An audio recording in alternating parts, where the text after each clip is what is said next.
दया, करुणा और प्रेम के सागर बाबा नीम करोली अपने भक्तों से उतना ही प्रेम करते हैं जितना कि उनके भक्त उनसे।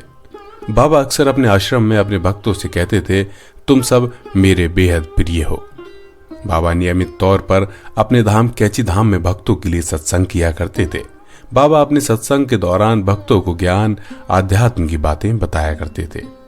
एक बार की बात है कि नीम करोली बाबा अपने कैची धाम में भक्तों को ज्ञान धर्म की बातें बता रहे थे।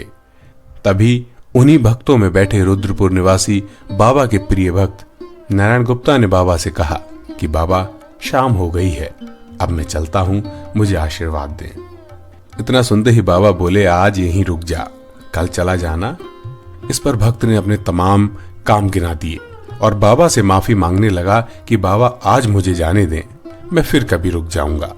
इस पर बाबा बोले, जा, जैसी तेरी मर्जी, लेकिन मेरा मन तो तुझे रोकने का है। वो भोला भक्त बाबा की इस बात से अंदाजा नहीं लगा पाया कि बाबा क्या कहना चाह रहे हैं।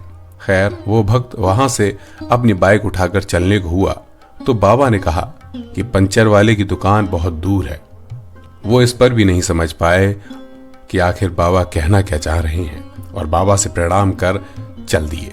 कहते हैं उस वक्त कैची धाम का रास्ता बेहद घने जंगल से होकर गुजरता था, जिससे शाम होते ही सफर करने में बहुत मुश्किल हो जाया करती थी।